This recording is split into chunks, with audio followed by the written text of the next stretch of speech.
This is authentic. All right, welcome to the show. We're here talking with Mike Pako Benitez, F-15 Strike Eagle Weapons Systems Officer. Welcome, Mike. Thanks for having me. I appreciate you being here. All right, well, today we're going to talk about the F-15EX. But before we get into the EX, let's talk about the F-15 itself, the base Eagle, where it came from, and how it evolved. Mike, or Pako, as I'll call you, why don't you talk us through that? Yeah, so the tweet level summary is that in the 1960s, the Soviet Union shocked the West with an aircraft called the MiG-25. It was an interceptor, and it could fly Mach 2 to Mach 2.5, and then up to Mach 3 with some very detrimental to its engines. And that had shocked the Pentagon into developing a counter to the MiG-25. And so the requirements for the F-15, what became the F-15, were largely based on the MiG-25. Now, at the time, they didn't know what it could and couldn't do. They just saw a fighter type of aircraft going very, very high, very, very fast. And so that led to the requirements. So the requirements for the F-15 led to a contract in 1969. That's how old it was. But it went from concept to requirements in about 1967, on contract to 1969, and then it was operational by 1975. So it was a pretty quick program. And the whole premise of the program is we want a massive radar to go intercept these fast, high fighters from the Soviet Union, and you want to carry big missiles, and it has to fly Mach 2.5. So that led to a very big, over-engineered, aerodynamically stable design. And when the aircraft was designed, it didn't have, computers back then. And so it's a lot of slide rule and pencil math. And so what it led to is a pretty well engineered, enduring design. So there's a lot of interesting aeronautical features in it, most of which I can't remember anymore. But it led to the first thing you notice at the time when it came out, the people who were the guys were flying the Century series and the Phantom. The first thing they noticed is like, wow, that thing is big. It is a big aircraft. We like to call it the flying tennis court. So we have some you guys who used to fly the F-16 that come over to the F-15, and they turn around when they're like flying BFM or dogfighting, and they go, oh my god, it's like a flying tennis court behind me. It's a big target, and that's kind of sets the stage. Like the Raptor is a very, very large aircraft as well. Yeah, and there's a reason why they're comparable size, comparable missions. Yeah, but the F-15, it's a big aircraft. It's got big wings, and it's got it actually has a pretty low wing loading. So the weight to wing ratio, based on how much surface area is in the wings, it allows it to be pretty maneuverable at very high speeds and high altitudes. And it's got some pretty powerful engines, which gives it a high thrust to weight ratio.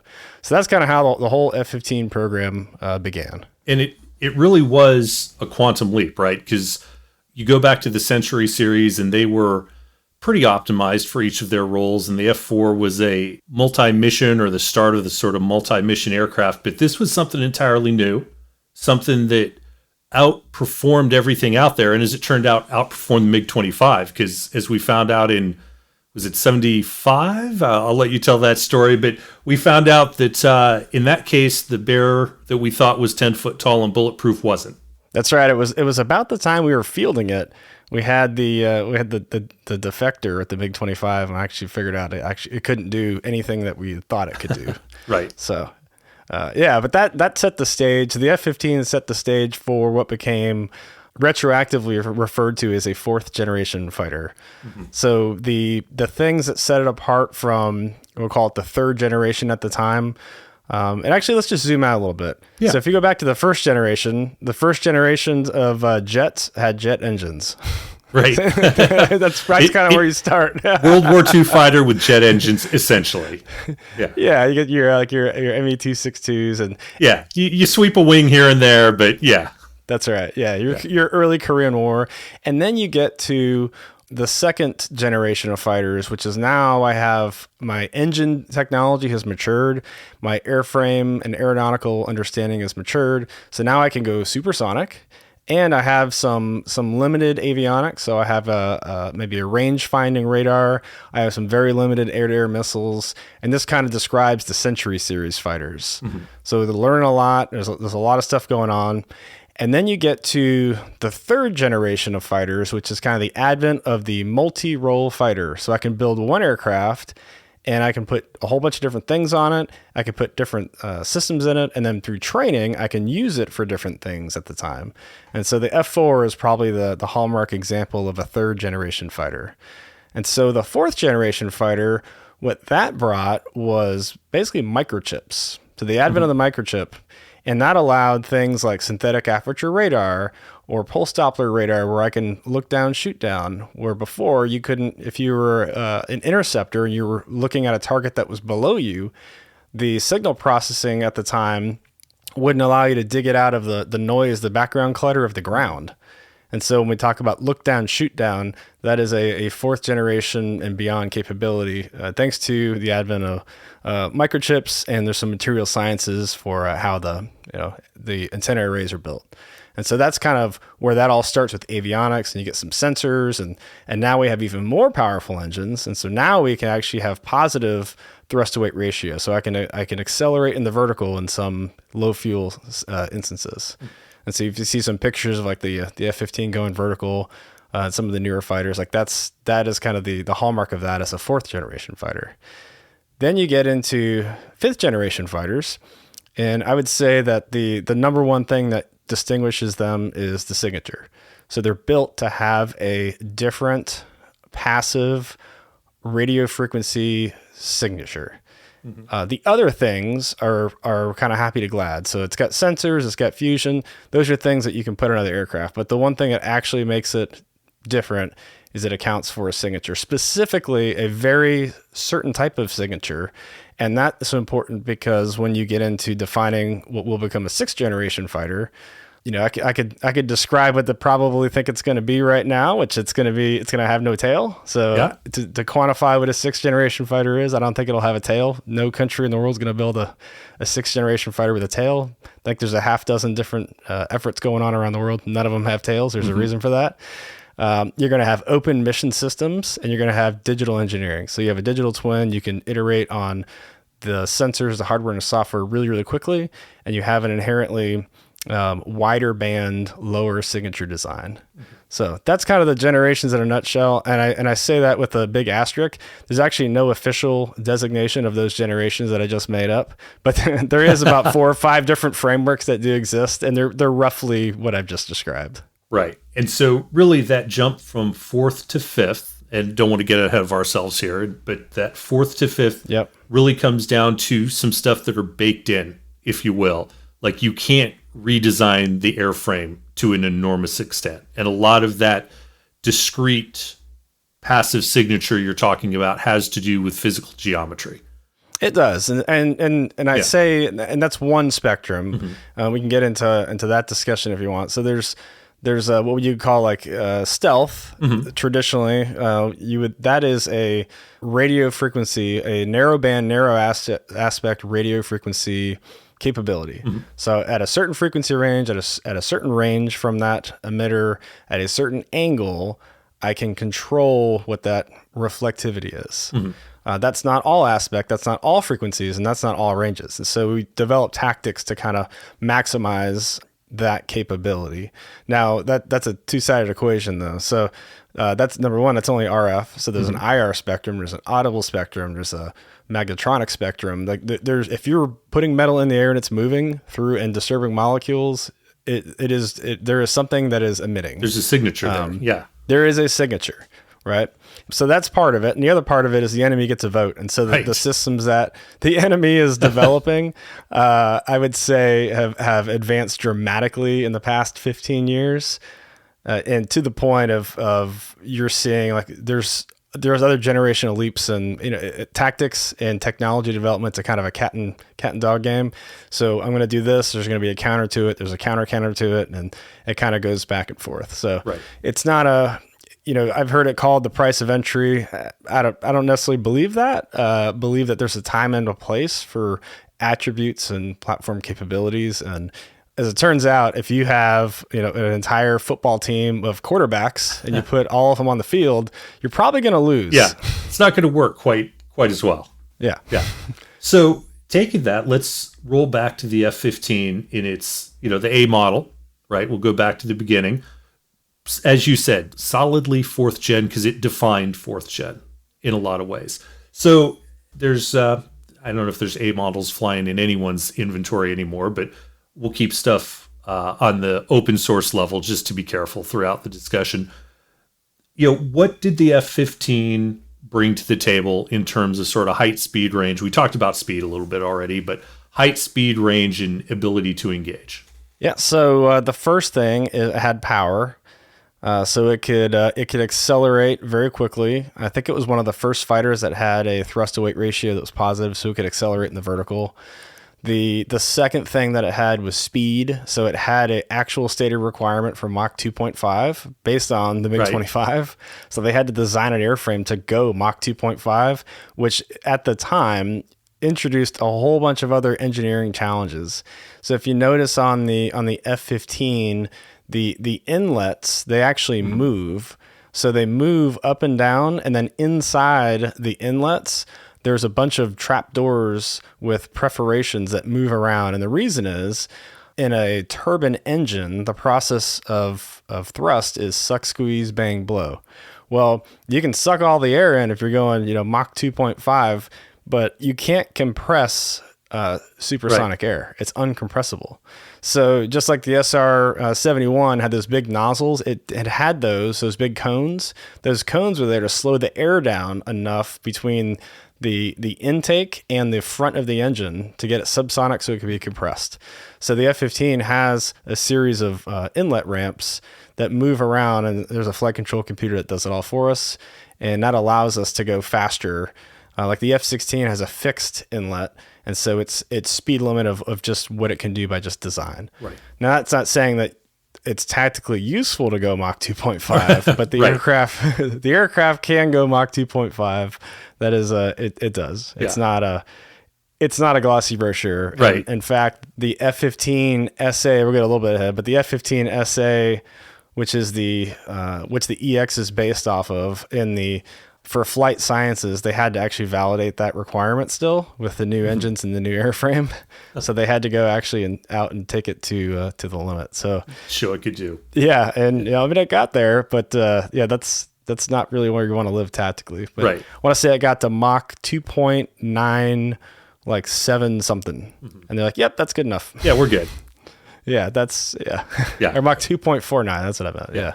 And I mean, we're talking about a production aircraft. This is not a, specialty one-off or an X-plane or something. We're talking about making production aircraft that, understood. They're probably not all going to hit, 2.49 because various issues, but they're going to be doing over 2. So it's a fast plane.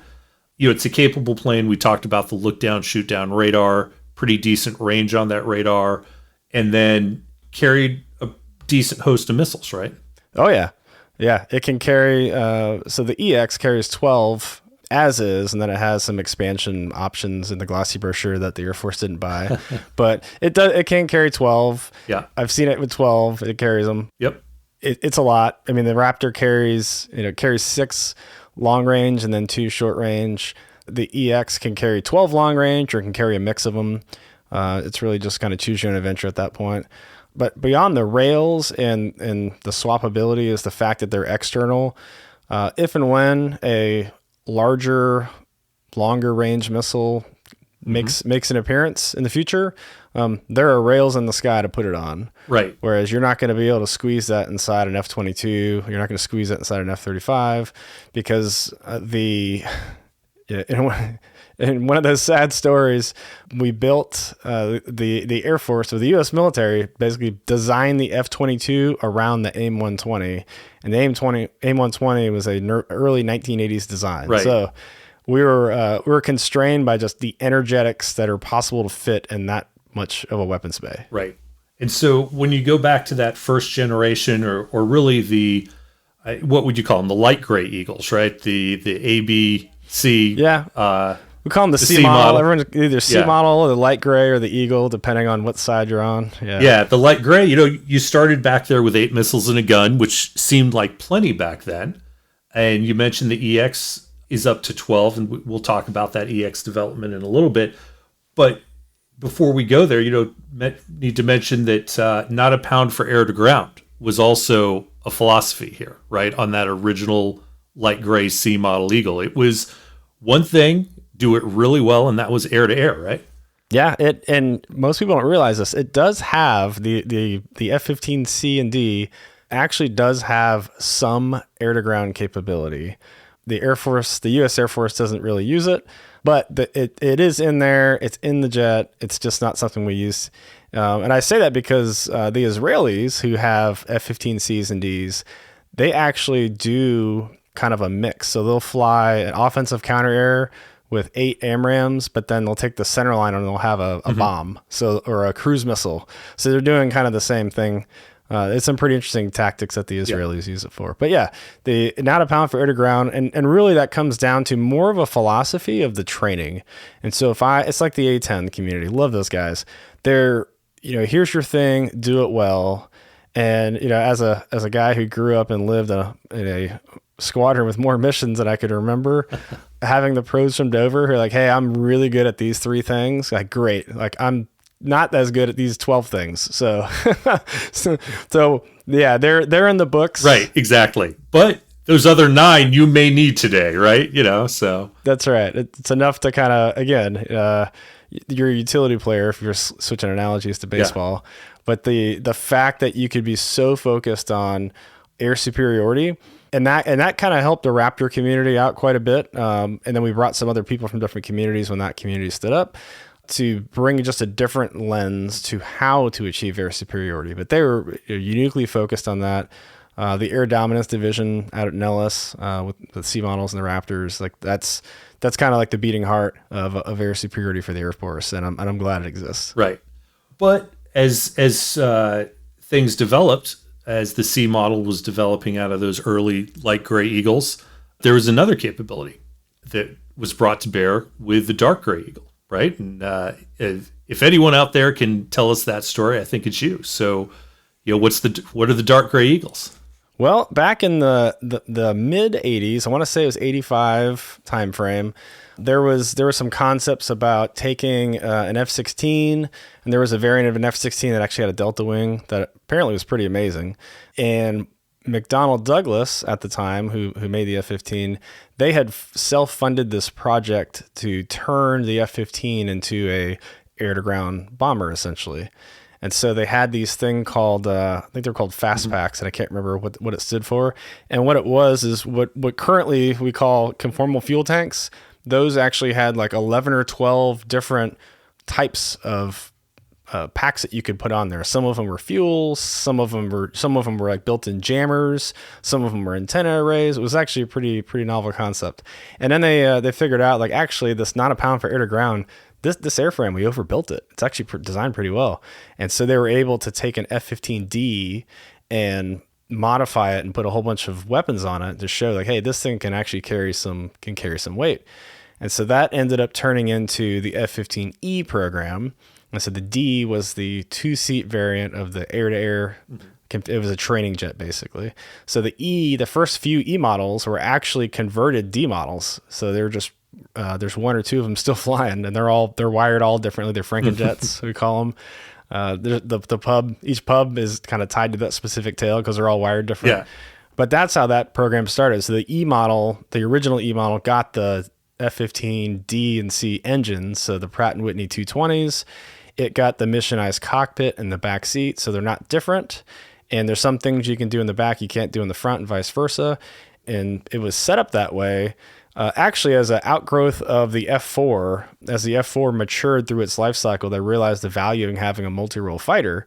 They said, hey, what if we turn the F-15 into like a new kind of F-4? And that's what ended up being the Strike Eagle.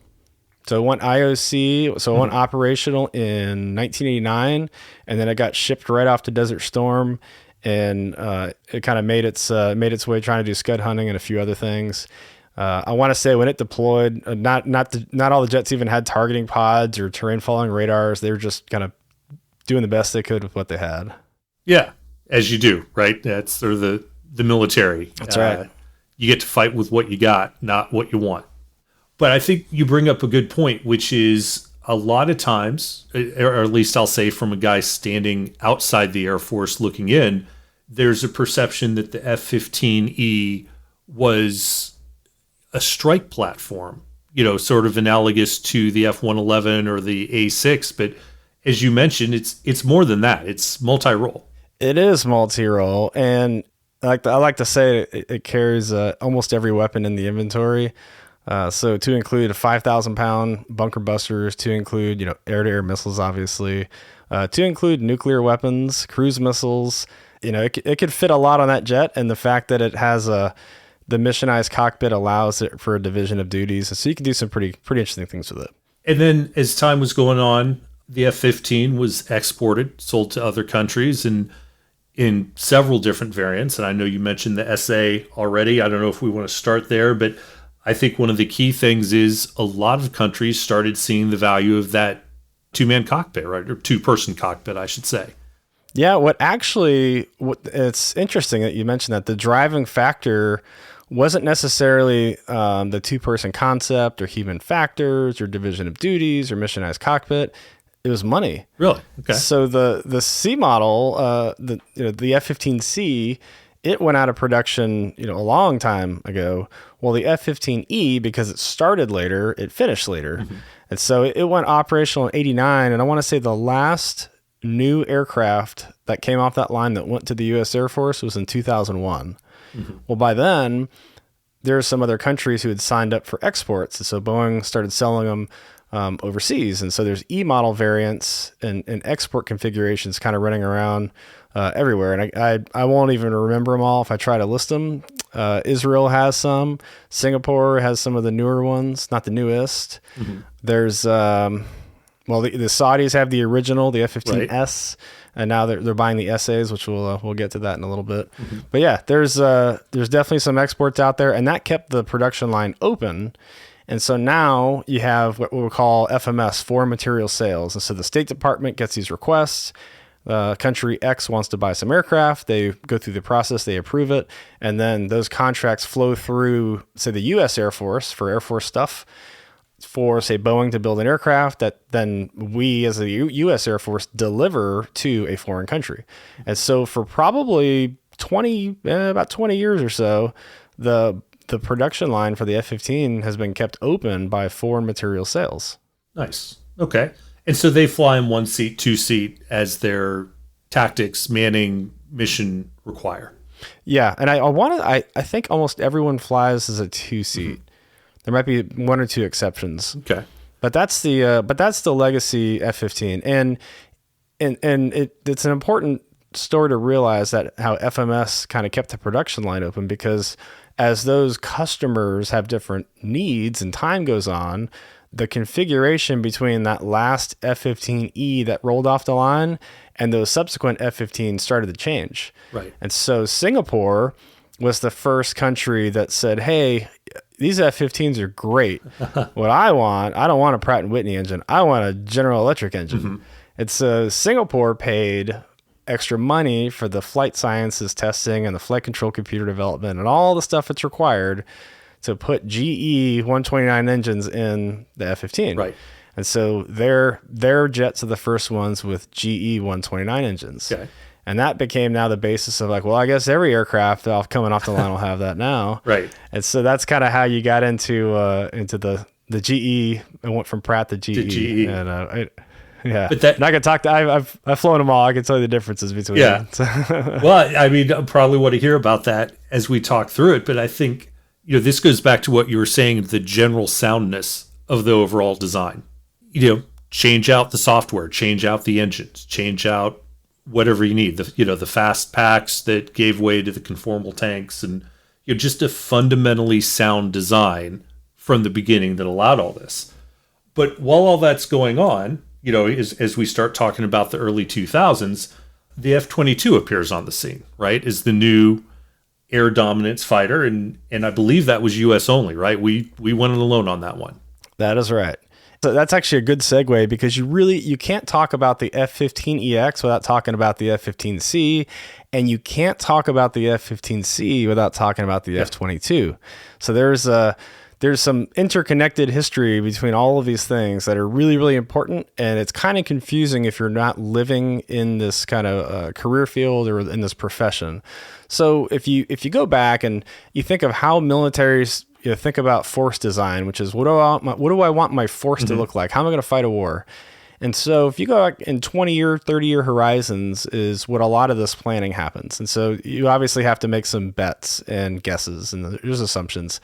So in the 1970s, the Air Force had envisioned, as these first F-15s are rolling off the line, the first F-16s are rolling off the line, they're thinking, I have a high-low mix. This is what we're going to do. By the 1990s, we're going to have this fleet of F-15s doing air superiority, and they're going to be escorting this massive force of small, cheap, plentiful F-16s and A-10s.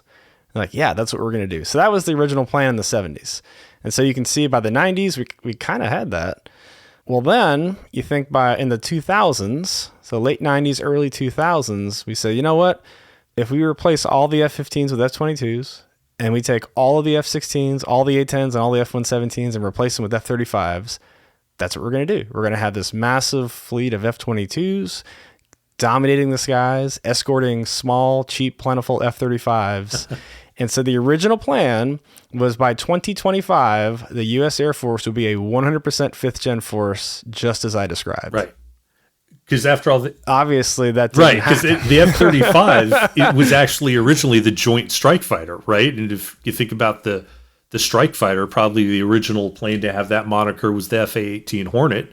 No slouch, but in its inception, it was a little bit of a high-low mix. I'm going to incur the wrath of a bunch of my Hornet pilot friends now, but back in the day, F-14 was going to do the fleet air defense and be the interceptor. The F-18 was filling in for the F-4, the A-7, so on and so forth. But as you said, that F-35 grew into be something else. Yep. Well, if you look at you go back to the original requirements, the actual numbers, it was 381 F-22s would escort 1,763 F-35s. That was the actual requirement. Yeah. And I can get to that 381 on the Raptor in just a minute. But the F-35, that 1,763, it's a very specific number. And that's the requirement. And it's probably like the worst kept secret in Washington, D.C. of that's how many aircraft we're going to buy. But that's the number that's in the requirement from 2004. And the way they got that is they literally counted up every single A-10, F-16, and F-117 that was in service and said, how many do we have? 1,763. Like, slap the table. That's the requirement. So interestingly, that's why the A-10 being lumped into that. That was an original requirement from 2004, and it wasn't until probably 5 years ago that people in Congress started getting up in arms about the F-35 replacing the A-10. It's like, wait, you knew this was going to happen. This is why the F-35 has a 25 millimeter gun and not a 20 millimeter gun. Yeah. We spent hundreds of millions of dollars to shoehorn a 25 millimeter cannon into the F-35 because it was going to replace the Harrier and the A-10.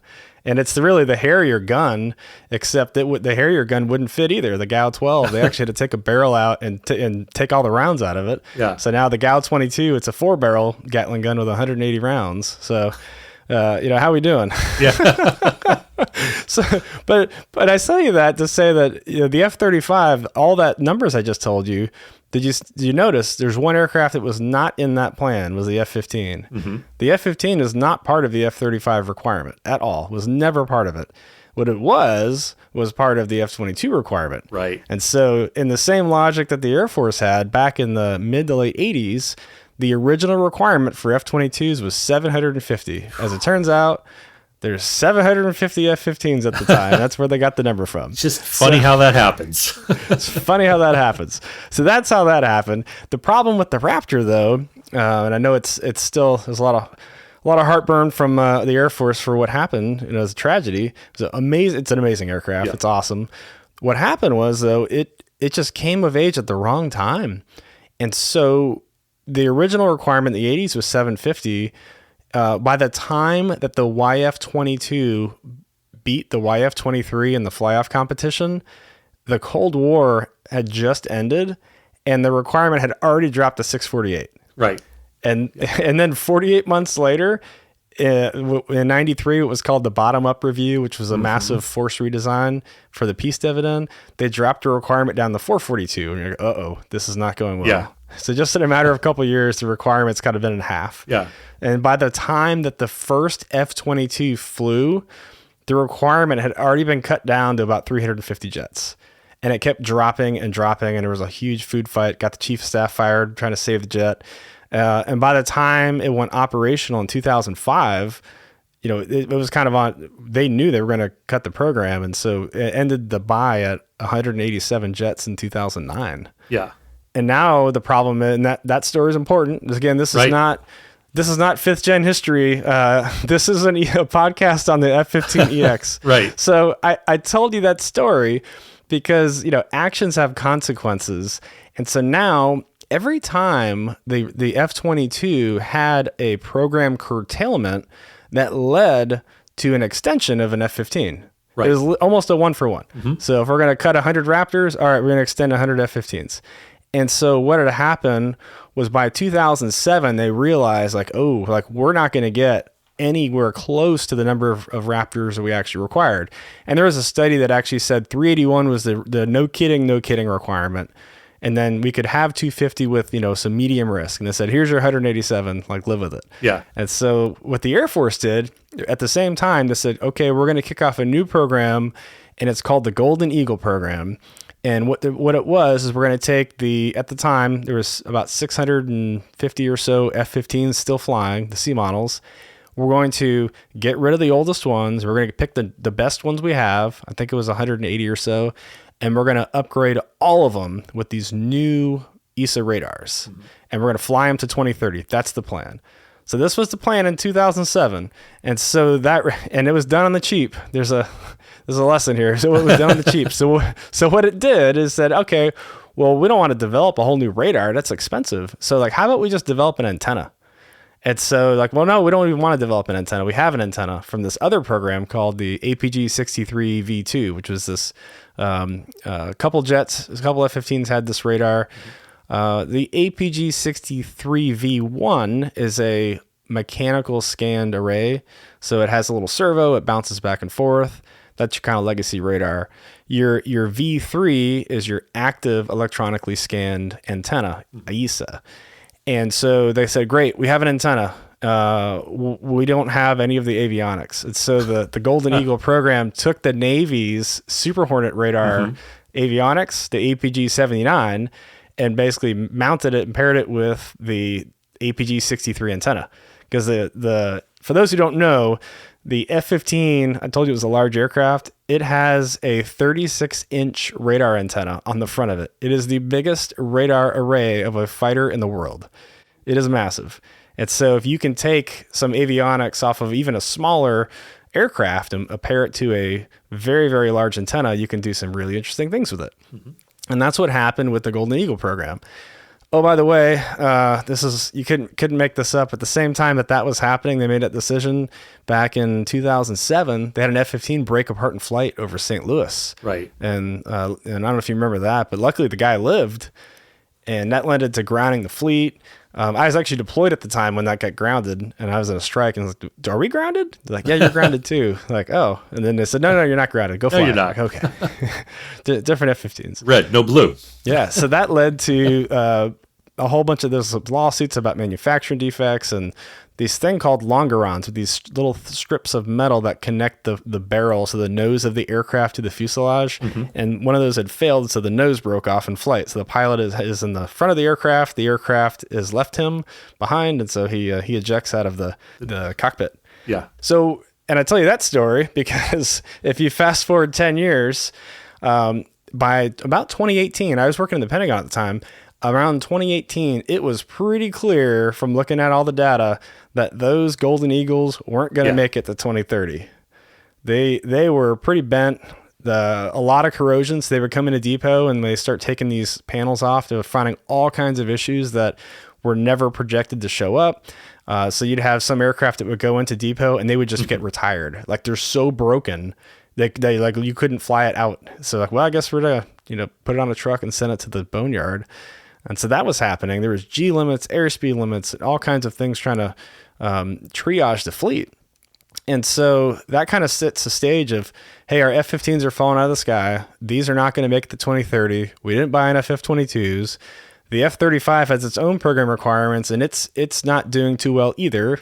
As every program has of that size and scale, it's going to have some growing pains. So this is where there's an office in the Pentagon that kind of comes in, which just changes the whole story for the Air Force. And this is called OSD CAPE, the Office of the Secretary of Defense, Cost Assessment Program Evaluation. That's CAPE. And so what they do is, most people don't realize this, but when the Air Force says, I want to spend $100 million and do this, and if it's above a certain amount, especially for a program, they don't actually get to make that call. They're asking, and this is the office that gives them the approval. And so what they do is they do the cost assessment and the program evaluation, just like the name implies. They look at force structure analysis, cost benefits, wargaming, and they look at, indirect costs, direct costs, like what's the implications over, the 5, 10, 15-year time frame. So they're looking at all of these things. And this office had seen what was going on, and they tapped the Air Force and said, hey, in your 2020 budget request that you have sitting on our desk, I noticed that you don't have any 4th gen fighters in it. Like, we will give you money to go buy the 4th gen fighters. And like, well, where are you going to get the money from? Like, we're going to take it from the Navy. So the money, and long story short, the money to buy the first F-15EXs, the whole program that started, came from the Navy's budget of Super Hornets. And so it was going to go to the same manufacturer, so it was going to go to Boeing no matter what. It was just a matter of the Navy, which had been drowning in new Super Hornets because they were actually getting too many. It actually was a no-brainer. Well, that set off a bunch of internal politics from the Air Force. There's some talking points about, 5th gen's the only way to go. If you take off in a 4th gen, you're going to die. And there's all kinds of dramatic talking points, none of which are accurate. But there's a narrative, and the narrative, it's important to know, like the narrative is not without cause. Remember the whole story I just told you about the Raptor? Yeah. Like, the last thing you want to do is do something that's going to put the F-35 program at jeopardy, because you can't afford to go through that again. Right. And that's the same thing for those who don't realize, like, that's why there's only 20 B-2s. Yeah. Because the same exact thing happened with the B-2 program. So the Air Force is extremely sensitive about something that's going to counter something that they're trying to buy, because it's bit them a couple times in the past couple decades. So I don't blame them for that. That's logical to me. But the way that they did it, and this is, normally you think like, well, you can't just take money and move it around because Congress has to get involved. And this is where the law comes in. So there's this authority called a Section 804 Middle Tier Acquisition, an MTA. And this is a law that Congress wrote that says, hey, if you want to do a rapid prototyping or rapid procurement, this is what you do. You write a couple page document that says, I have a requirement, and you can move money within your own budget inside the years, and you can do it. And like, oh, okay. And so that's the F-15EX is an MTA program. It's one of the interesting authorities that Congress actually gave the Pentagon. So it had to fit the time and the rough size of the F-18 Super Hornet hull that it was pulling from. Well, the money wise, like we have. Yeah. I forgot how much it was, but it was like we have $6.7 billion over the FIDEP to buy like the first few lots of aircraft. Here you are. Put it in your budget planning. So the first year when the FY20 budget came out, it was $1.2 billion for the first 8 aircraft and some what we call NRE, non-recurring engineering. But the way, and this is important why I'll talk about this authority. The reason that authority exists is rapid fielding means I have something that is I can buy today. I don't have to develop it. I could buy it today and use it. And so I have an active production line, and I have some interesting variations of F-15s that have been coming off the line. Why don't we just buy those? Right. And so that's exactly what happened. So the turns out that program, we actually saved the government $5 billion in developmental costs that we normally would have paid. And those were paid by South Korea, Singapore, Saudi Arabia, and Qatar. And so that's what we got. The F-15EX is a variation of the F-15SA, which is the Saudi Advanced, and now the QA, the Qatar Advanced F-15. It just has a few things that are different. Right. But it was the right plane in the right place at the right time. That's right. And, back to, force structure and force design, when they wanted the 100% fifth gen fighter force by 2025, one of the other interesting things, because OSD Cape does the analysis, I've lost count of how many, somewhere in the half dozen range of multiple independent double-blind studies about future force projections of fourth to fifth gen ratios and timelines, and it turns out none of them were 100% fifth gen. So not even the most draconian scenarios you can think of do you need 100% fifth gen force. Like, you definitely need fifth gen, absolutely need fifth gen, but after a certain percentage for your force ratio, it becomes kind of happy to glad. And I really, at some point, it actually starts hurting you because the attributes are different. Mm-hmm. And that's where it gets down to like the right force mix. And so it's a balance. Again, you field in that team with players with different strengths and weaknesses, and you put them together, and that's how you win games. Right. So with that being said, let's talk about the F-15EX itself. And I think we already touched on one piece, which is 12 missiles. And that's, I know there's some future tech that might even drive that higher. But 12 missiles, and the missiles can grow in their size. And let's start there. Yeah. Well, let's back up a little bit. Like, why is it called the F-15EX? Fair. This is probably one of the question. The placeholder for the program internally was F-15EX. And it was, hey, it's the advanced F-15. Let's call it F-15EX. And so internally, there became a debate. And the debate became single seat versus two seat. Now, I'm a wizzo, so I lean on one of those, one direction. Yeah. But it was interesting to see the people who are like, I want a single seat. And the rationale was interesting of why. But at the end of the day, what happening internally is to facilitate this debate within the Air Force, and not just the active duty Air Force, the Air National Guard is a big player in this, because they were going to end up with most of them. Mm-hmm. So they wanted the single seat, the active duty wanted the two seat. And so they kind of split it up and they said, okay, well, we're going to call this one the F-15CX and that one the F-15EX, just so we can keep it clear. And so those monikers became the delineation in our discussions. At the end of the day, what sealed the deal for the EX versus the CX was that there hadn't been a single F-15 jet built in decades.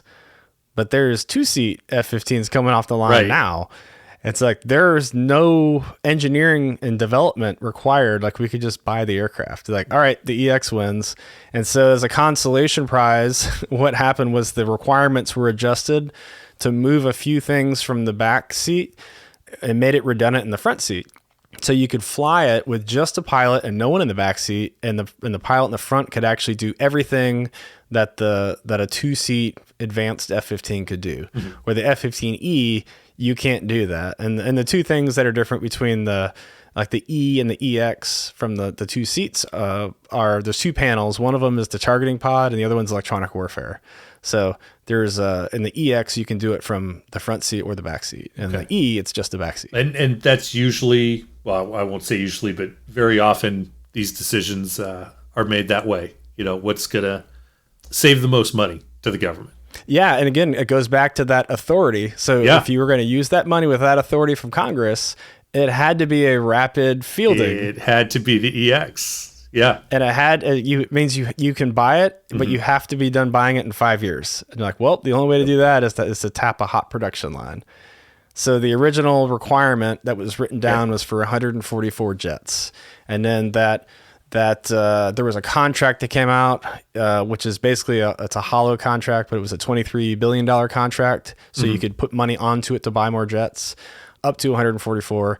And then we started buying the first lot. So that's kind of how it started. The EX, if you look at it, it looks like the F-15E, but it's not.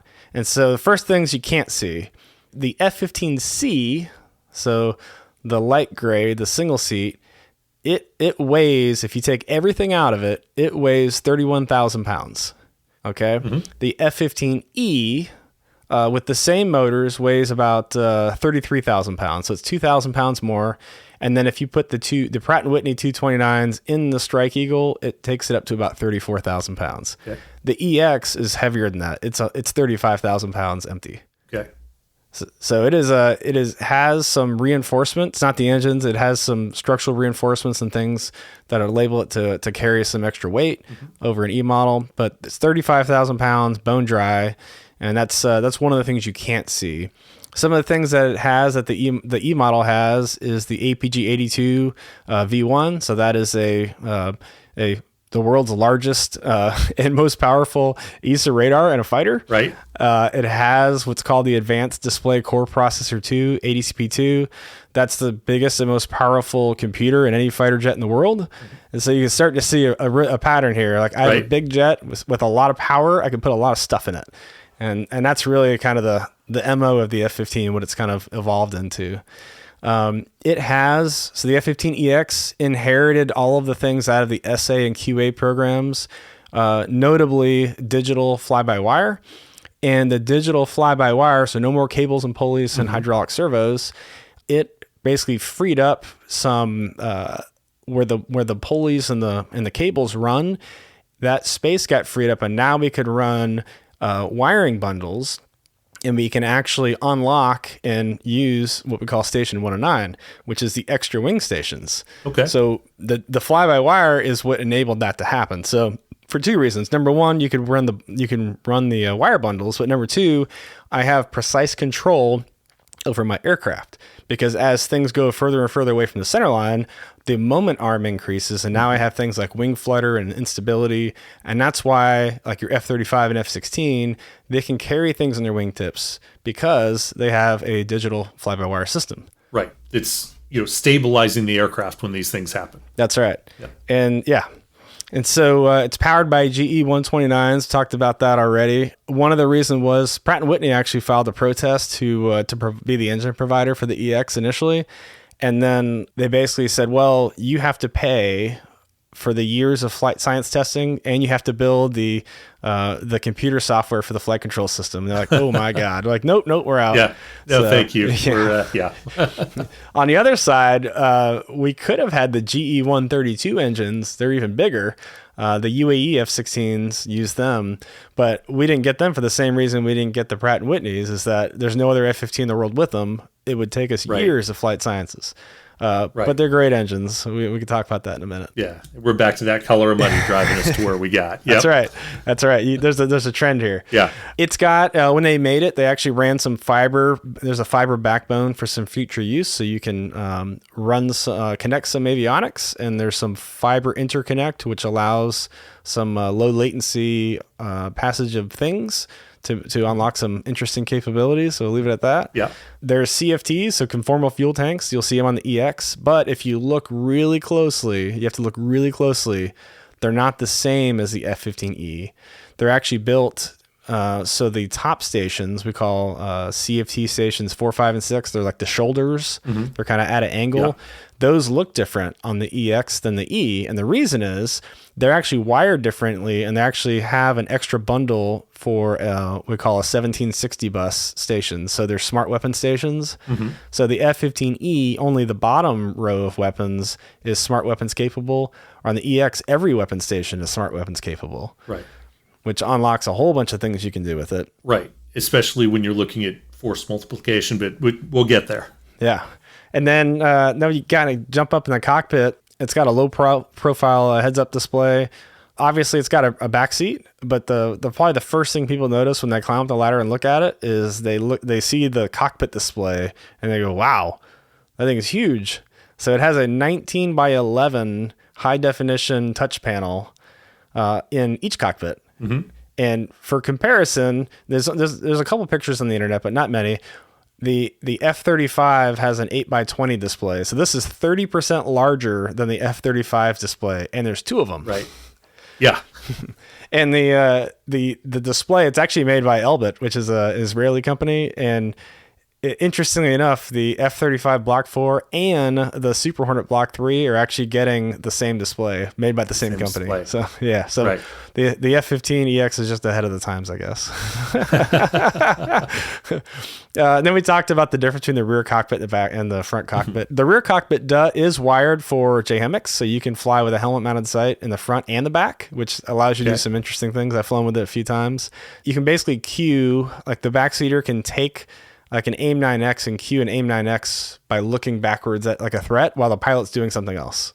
So there's some interesting things you can do with two helmets in the jet. But yeah, that's really taking the two-seat concept somewhere it's never been before. Yeah. The EX1 and EX2, for a reason I'll tell you in a second, the visibility is not very good. And so I used it a few times and I'm like, this is not worth the hassle. I'll just go back to my normal helmet. Fair. My neck wasn't doing too good those later years anyways. And it just, there's a weight penalty. So, so the other thing that's, that you can't see, which is probably one of the more interesting things about the jet is the electronic warfare.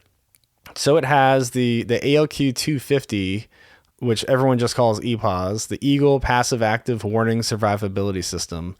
We have some E models that have it in test. They haven't fielded yet. We had a couple C models modded just for form, fit, function, but they never really used it. And if you build the jet with it, it's great. If you have a jet and you have to modify it, it's terrible. You had to basically rip the jet back apart into pieces just to wire it. So it's got all new wiring for this system because it runs throughout the whole jet. It's got antennas everywhere. It's got all new LRUs, line replaceable units, the boxes, avionics. And then in the back, it's got the aft booms. So if you look just outside the engines on F-15, they have these two booms. Those are for electronic warfare. And in this system, it's no different, except these are, if you look at them, they're actually really thick booms. And they have extra chaff and flare, so extra CMD in the back. So it actually doubles the amount of CMD. Which is interesting. But there's other things you can do with those dispensers besides just put out chaff and flare. So it does give you some more payload for some interesting stuff. But when you look at, so it can do the electronic warfare, I'll tell you, it can do some really amazing stuff that I can't tell you anything about. And I could also say that it has some interesting limitations that were solely based on how the contract of the program was structured, which is I want to strip out the requirements because I have a budget top line, even though that those options exist. So it's interesting what it can and can't do. But it's the people who've flown against it in its full up mode are generally like pretty surprised and they come back to like, holy crap, that was pretty cool. Right. But I'll leave it at that. Fair enough. And just by way of comparison, I think people just assume, F-15, light gray, those early variants, best air-to-air fighter in the world. Apologies to some of my Navy brethren. Everyone believes they're in the best fighter in the world. And it goes for any of them. They came with trade-offs, right? Like F-14s, F-15s are not flying with a huge electronic warfare capability back in the day. F-18s, F-16s, depends on your variant. Now you've got it, again, sort of baked in, which makes it a lot easier. And I think just a really quick, and I'm sure you know the story at least as well as I do, if not better, sort of the thing that always brings it home to me is the B-52s over Hanoi, who on their first couple raids were told you will do a bank turn coming off target, stay in formation, and that blanked their jammers to the North Vietnamese SA-2s. So, that's because it was not really baked into the B-52. So having that baked in gives you a lot more physical spectrum's not the right word, but you're getting a lot more coverage on these, and I'll leave it at that. Yeah, absolutely. And the bigger part of this, and just to stay on EW for just a little bit, the Air Force historically, it made a decision. It as an institution, it made a decision back in the 1980s when it saw the promise of the F-117, and so between electronic warfare, managing your spectrum actively and managing your spectrum passively, it basically made a binary choice and it walked away from electronic warfare. And so after Desert Storm, all of our TAC EW jets that we had. We got rid of all of them, and then we said, well, we'll just have the Prowler like help us when we need. And so that led to the expeditionary squadrons that are at Whidbey now that are still exist, and that's a whole other political discussion. But the point is, the Air Force kind of made a bet against EW and towards a narrow aspect stealth. And I think now with the advances in technology, that and people in the Air Force generally haven't been exposed to a bunch of electronic warfare. And so when you see something that's pretty modern come out there and play in a large force event or play in an intercept when they normally aren't used to seeing some electronic warfare and what it can do, and you go, oh, I had no idea that you could move electrons and do those kinds of things. Like, yep. And make that happen with those trons. Yeah. That's right. So, and it's one of those things you can't see it. And so it's like, it's hard to get people to believe it without seeing it. But I'm a believer in it. It's part of the bigger picture. It's not just about managing a signature. It's about controlling and dominating the spectrum. And to do that, it turns out you have to be able to capture electrons and manipulate them and throw them back at people. Mm-hmm. That's right. And maybe we'll leave that part there because we could probably go down some rabbit holes that maybe we shouldn't. But okay. Yeah. So I'll throw out a couple things so we can keep going. For it. So the F-15EX does have a speed limit. It is 800 knots. So 800 knots at about 50,000 feet is where you get your Mach 2.5 limit. Down low, a friend of mine actually did some of the airspeed certification. So he had to fly 800 knots at 2,000 feet, which translates to Mach like 1.2. Mm-hmm. It's like 950 miles an hour or something. Yeah. And then when you get kind of up into like the 30s, it's like Mach 2.3 or so. And so you don't need to go Mach 2.5. That's way up into the right. Yeah. Now, when they were testing it, they're ripping off, antennas and all kinds of issues because that is a very, very high airspeed to be flying.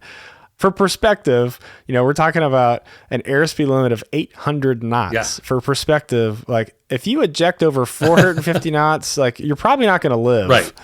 So like, you're well outside of comfortably ejecting at that point. Yeah. And I'd say like, there's no such thing as a comfortable ejection. That's a little bit pregnant, a comfortable ejection. Yeah, just don't have. That's right.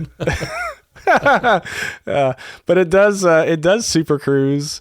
And it's interesting because the GE 129 in the EX, you could fly it next to an E model with the Pratt & Whitney 229. And the 29, by the way, for those who don't know, that's the power rating. So both engines are rated for the same exact power. They don't have the same power. The power curves are different. And that's your max rated power. So your mil power is different. Right. The bypass ratios are different. And so it's interesting. You can put the two jets side by side, and the 129 jet will actually walk away from the 229 jet, and it'll burn less gas. Huh. Yeah. Magic. I don't know. Right. Yeah. That's why they pay guys that got engineering degrees. That wasn't me. So that's right. Yeah, me neither. Yeah. So it's got sensors. It's got power sensors. It's got payload. We talked about that for a little bit. So it can carry 81,000 pounds, and you can mix and match that however your heart's desire. You can carry, and it's got rails. So it's got lots of weapon stations. Right. So you can carry 12 JDAMs, 8 air-to-air missiles, 2 fuel tanks, 2 conformal fuel tanks, a targeting pod, a TF radar, and you still have room to put a cruise missile on it. Wow. That's a lot. It's a lot. It can carry a lot of things, and So I think that alone gives you some interesting options, especially when you look at outsized munitions, air launch effects, and there's all kinds of interesting things. When you look at, by itself, I would say it's interesting. When you put it in the larger perspective of force packaging and operational concepts and what can we do to be disruptive, there's some really interesting things that you can do with it. Well, let's talk about that. We're right about an hour, and we've talked about the EX as a platform. Let's talk about it in the grander scheme. Let's talk about this force structure mix, what it can do, what it can't do. And I think having just come off of the discussion of the EX, let's look at the F-22 and the F-35. And again, this isn't a podcast about 5th gen fighters or either of those, but we need to talk about what they can and maybe more importantly, what they can't do to really get a feel for what the EX brings to the table. Yeah, so my favorite story to kind of sum this up, and then we can dig into it, was a Raptor guy he's a colonel at the time, and he's like, man, I love you guys. Like every time we go to like Nellis, we had this big like red flags, large force things. I love when you guys are out there with us. I'm like, really? He's like, yeah. He's like, dude, I hide so much better when you guys are out there. If we're the only one on the range, everyone's looking for us. And so I tell people that it's like, it's, you know, when you go into a very, very quiet room, and you know that you got the hearing test, you ever go into one of those hearing booths? Yep. You go into a hearing booth and you tune your ears and you just kind of close your eyes. You're just listening for that certain tone at a certain frequency range the left ear, the right ear. And you kind of, okay, there it is. Yeah, I found it. There it is. Yeah. Well, now try to do that at a rock concert. Right. So when you look at managing the frequency spectrum, some of that is like I'm going to put a bunch of things in a bunch of different signatures all over the place. Some of them are fast, some of them are slow, some of them are high, some of them are low.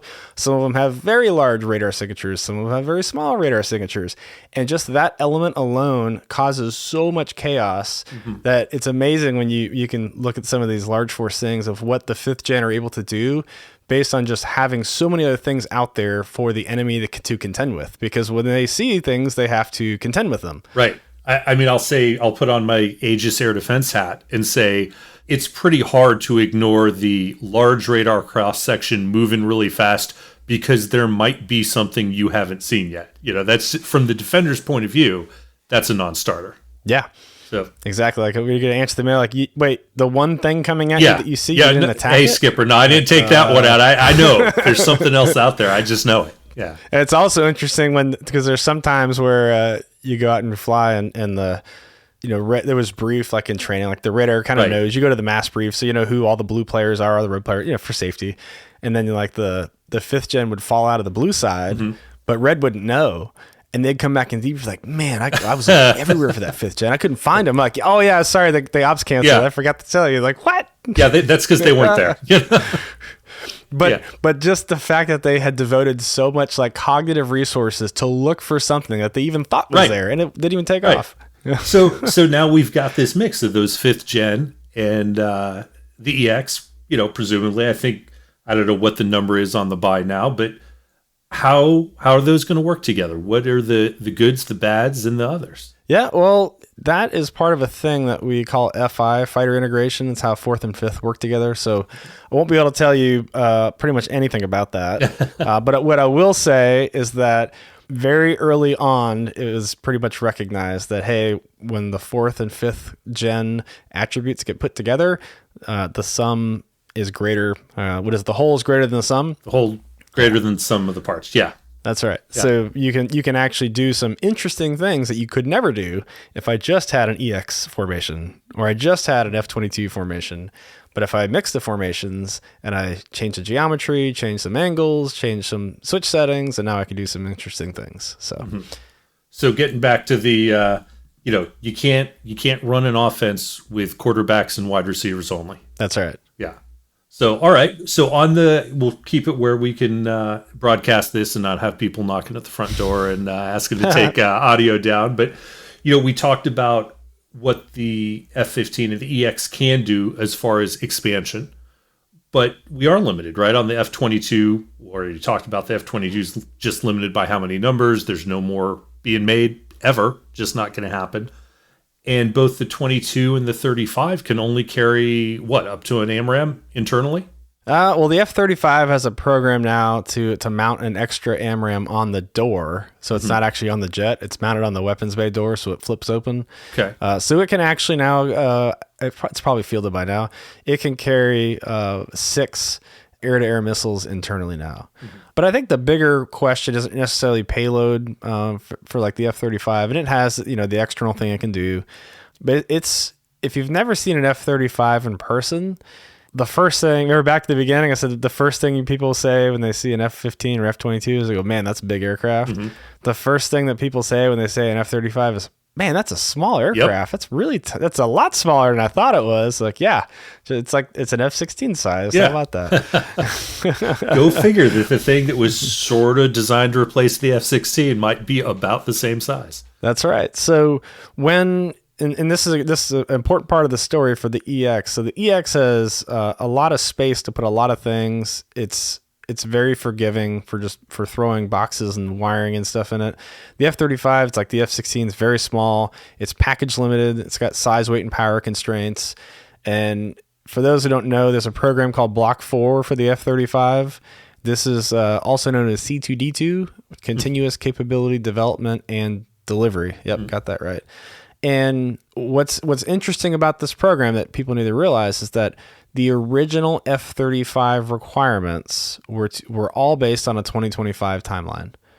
And so as we look at, it's almost 2025, but the rapid proliferation of certain capabilities and advances in certain technologies mean that the F-35 has to be modified to stay relevant beyond that original 2025 timeline. Mm-hmm. So what that translates into is a new upgrade, and that's called Block 4. And Block 4, almost everything about it is classified. There's only a few things that are unclassified, but it has a group of 53 upgrades, and it's a $15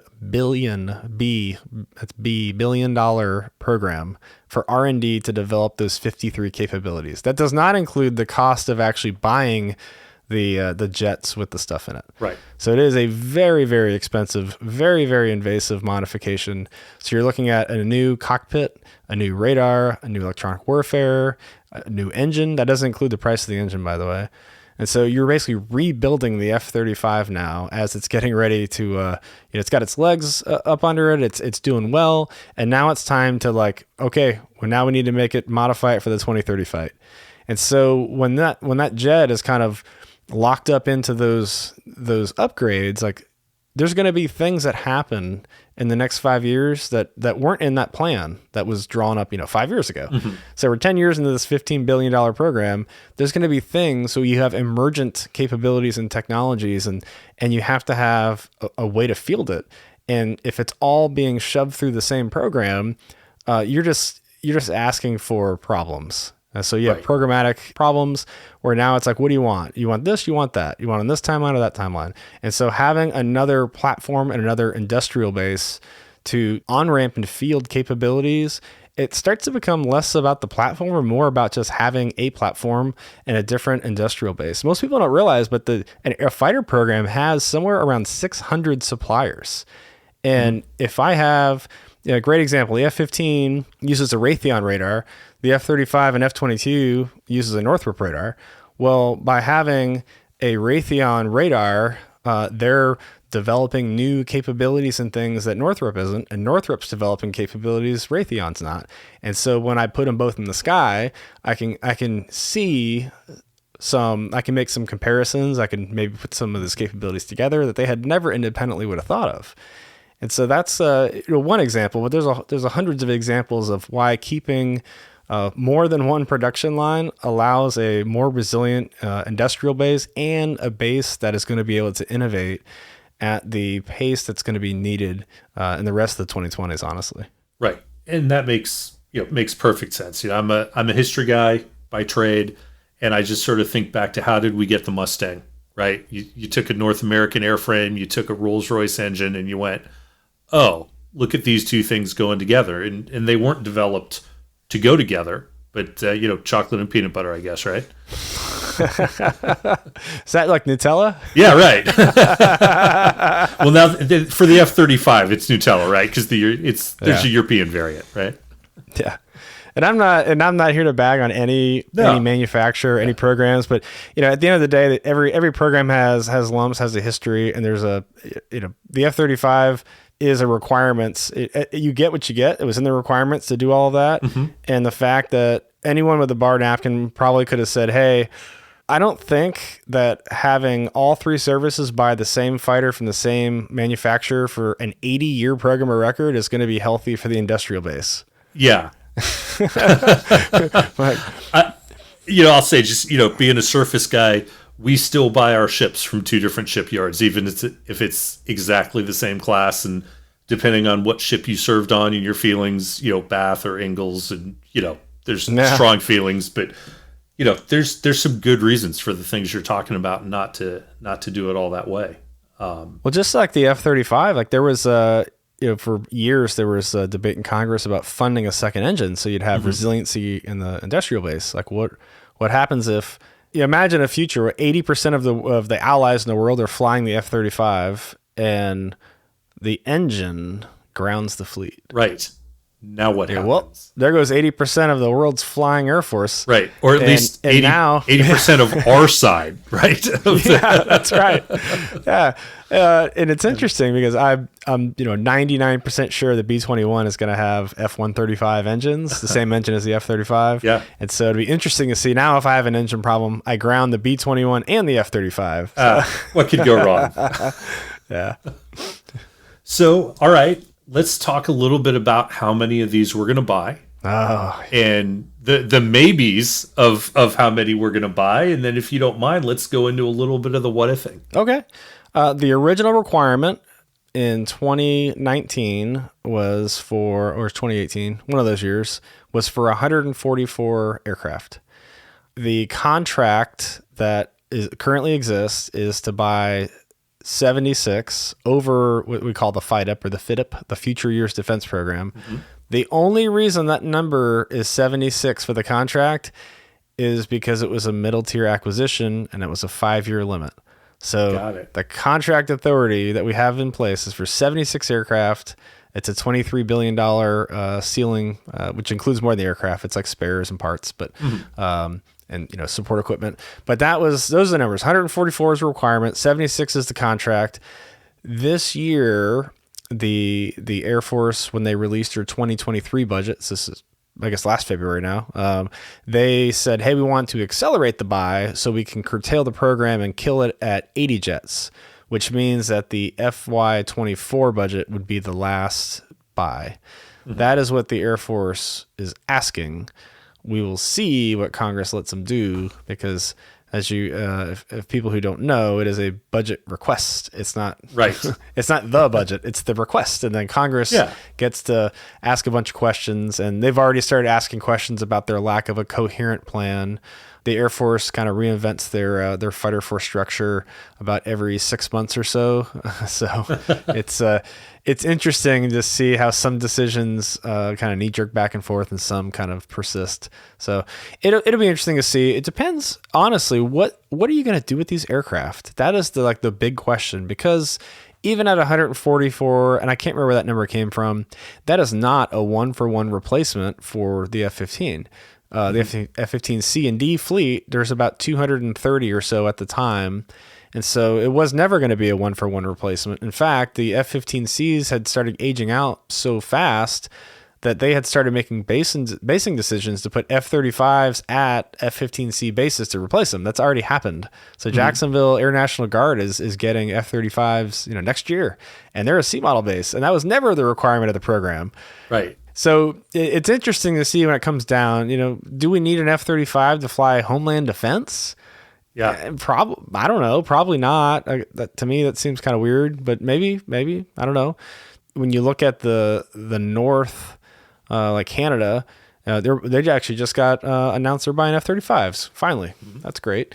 When you look at long range, intercept, Homeland Defense, the range from an EX with that much fuel, you can go out and defend the homeland and do these intercepts that we're doing for these bombers, over Russia, that are coming over by Alaska. So there's a homeland defense thing where I don't need fusion and I don't need stealth if I'm flying over the, Alaska, or I'm flying over Washington, D.C. Right. Like, who am I hiding from? Right. Because stealth gets you into the enemy's backyard, right? If you're defending your backyard, those guys coming in, they're not going to bring the systems they need, right, to challenge that. That's right. Yeah. So it's interesting that how they plan on being used will be interesting. If I was king for a day, I think one of the first things I would do, and this would be have nothing to do with actually the F-15 community, which, bad. I'm sorry in advance. I would put a squadron of F-15EXs in Hawaii. Okay. And I would do that so I could take the F-22s that are sitting there kind of anchored to that island, and I would move them to Alaska and consolidate the fleet. Okay. So before Hurricane Michael hit Tyndall, we were actually looking at doing that. The Raptor fleet was too small and too spread out. Like, hey, if we consolidate again in Alaska for the Russia-China kind of scenario in the Pacific, and we consolidate over in the East Coast, we simplify logistics. We can have some parts pooling and resource sharing. And then Hurricane Michael hit Tyndall and destroyed it. And I guess we're going to move that base instead. But getting those, there's only so many F-22s. So replacing something in Hawaii, I think that would be where I start. Okay. But then you get into there's a huge debate about active versus guard, ops versus FTU. And every day you could kind of come up with a better rationale for one or the other. So I think personally putting them in the training units is probably not a good idea. And I say that because if you can fly a F-15E, you can fly an F-15EX. Okay. In fact, like the avionics, even though it's a flat panel display, the HOTAS, the hands-on throttle and stick, the cockpit layout on the digital display is from an F-15E. It has obviously it has a few different buttons and a few different settings that you have to figure out. But we actually in my last unit was a test unit, so we had C model, E model, and then we had EXs as well. And so we would send the C model guys to the E model transition course. They would learn how to fly the E model, and then the C model guys would come back and then they'd go, okay, now go fly the EX. They go, oh, okay, yeah, this is easier. Yeah, no, I know. You actually have formal training of how to fly the E from instructors and simulators and all that, and then you go fly the EX. But if you went from C to EX, you'd be like, I don't know how to do any of this. Right. All different. Yeah. So where does this leave us on numbers? If we're getting 76 to 80 EXs, we heard about the Raptor count down at, sorry, I forgot, it's like 177? Do I have that number right? Somewhere about there? Yeah, 187, 189, something like that. Yeah. And then, 1,000 F-35s, right? Plus. Yeah, I'll tell you, I don't think personally that 80 aircraft that's going to actually cause more problems than solutions. There's a critical mass of because now I have a certain aircraft fleet, I have to have, there's depots to support it, there's the spares. Mm-hmm. So these 80 jets, they have GE engines. Well, the rest of the F-15 community has Pratt engines. Right. And so now the F-16 community does have GE engines. So there's some things that you could share, but at the end of the day, there's only 80 of these. If there are, that's, 3-4 squadrons, maybe. Mm-hmm. 3.5 squadrons. That's one base. Yeah. There's that many F-35s at Hill Air Force Base right now. So, right. I mean, that's like the whole size of the community you're looking at, which is not a meaningful force structure decision, I don't think. But I'm not in charge of that. Thank God. But to me, I can't think of a historic case where a tactical aircraft had that kind of quantities and it was actually economical. Right. Like it made any sense. Now you can do it with I've got an AC-130 and they're all on the same base. Well, okay. And I only deploy one at a time. Right. Yeah. I'm not deploying, a squadron. Yeah. Your unit of issue is one. It changes things a little bit. Yeah. That's right. I'm struggling for a comparison too. I guess, the closest I can come is for me, surface guy, right? In the first life was the Zumwalt class destroyers. And great. We've got 2. All the problems that come with that. And, I don't know if the Air Force is the same as the Navy when it comes to your support personnel, but, how much career opportunity is there? Like if you've got one base with 3 squadrons and that's the plane you work on, are there people who sort of get stuck doing that? And what does that mean for them when their career is tied to an airframe in that low a number? Or is that not an issue because of how the Air Force manages personnel? Yeah, interestingly, that the way that maintenance has been managed over the years has changed as well. So back when the Air Force went through this huge maintainer shortage because when we did budget planning, they also planned for manpower. What's our end strength? What kind of people? And it kind of goes up and down a little bit every year. Well, one of the things that they again, this all makes sense in a second. When the F-35 program was coming online, back to the requirements. They said it's going to replace 1 for 1 for all these things. And so as the F-35 was fragged to go replace A-10 units, they said, well, we're just going to take the A-10 maintainers and just move them over to the F-35 unit. And so we're not going to budget for maintainers. We're just going to use them. Well, then Congress says, you will not retire the A-10. We're like, we didn't budget for that. Yeah. We don't actually have the maintainers. So we ended up, the Air Force ended up 3,000 maintainers short because of the block to curtail part of the A-10 community when the F-35 was starting to actually, getting some meaningful deliveries. And that took, ripple effects across the entire Air Force, had to modify the career field. And now I remember at the time we had, I go out to the jet one day on the flight line with a Strike Eagle, and this guy's on the flight line, and he's like, what is he doing? And like, he's a tech sergeant or something. He's like, oh yeah, he's never worked on an F-15 before. I'm like, well, why is he out here? Like, long story. He's a C-130 guy though. Yeah. Like, we'll get you in the air today. I'm like, okay. Climb in, you'll be fine. It'll be great. That's right. Yeah. Man, I love the maintainers. The guys are awesome. No, without a doubt. But okay, well, what have we not mentioned about the F-15EX that we should? I'll tell you two things that we can end on. Let's talk about payload real quick. Okay. So imagine this. I want the readers to just imagine this. You're flying high, you're flying fast, and you get into a steep climb. You're in the high 30s, and you shoot a missile into the air, like way up into the air. And this missile is going to accelerate to 11,000 miles an hour, and it's going to fly for 350 miles. And this missile is going to fly into space, and it's going to intercept a satellite that's traveling 17,000 miles per hour, and it's going to blow it up. Isn't that amazing? Yeah. That's incredible. That happened in 1985. Right. No, I know. That's, that was the ASM-135, the anti-satellite missile test. Like, the F-15 has done so many crazy things that people are like, oh, that's crazy. Yeah. Do you know? It was even crazier 35 years ago when they did it. Yeah. Yeah. So like Boeing advertises, the public record, Boeing advertises a weapons carriage on the EX 22 feet long, up to 7,000 pounds. Mm-hmm. That happens to be the exact public specifications of the AGM-183 Arrow, the hypersonic, the big ass hypersonic weapon carried by the B-52 in testing right now. So they say it fit on the center line. It probably could. I've seen 21 or 20 feet and 5,000 pounds, and the weapon station is certified for more than that. So yeah, I mean, it could hold 5,000 pounds and still pull 6 or 7 Gs. Like, that's a lot of weight putting on the airframe. Yeah. And if that's what they're testing right now, they can make the same effect smaller and lighter in time. Yeah.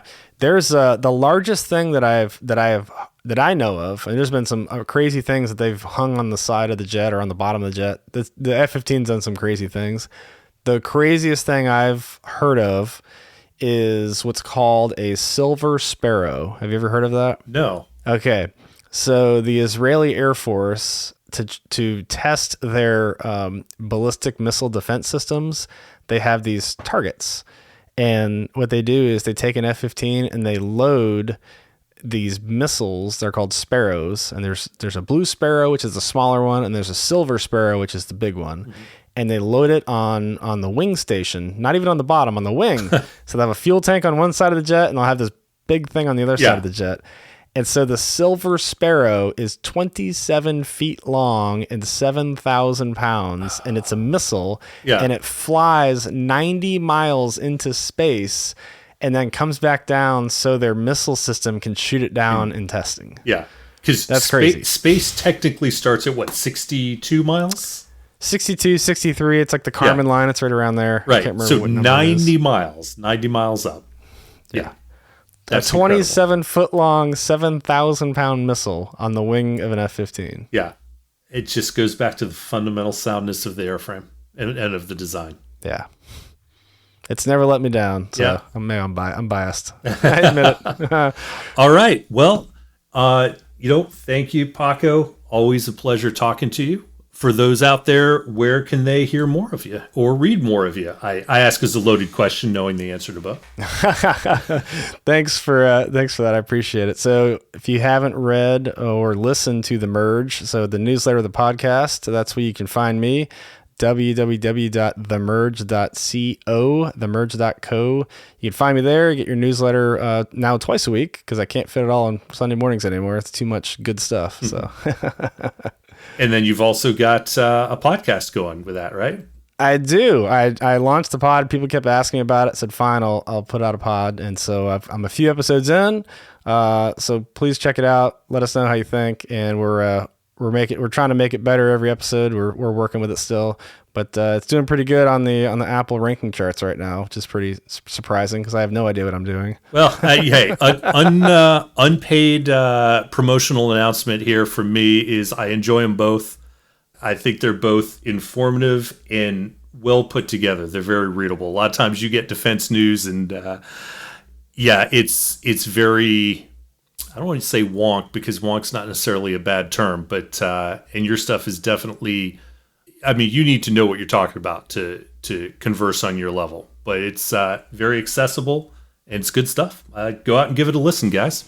I appreciate it. At the end of the day, I'm just trying to make sense of defense, and that's why I kind of left it as a tagline. I'm just trying to figure things out and help people along the way. Hey, I think you're doing a great job, man. So, all right. I appreciate it. Thank you much, Pako. All right, we're out. See ya. All right.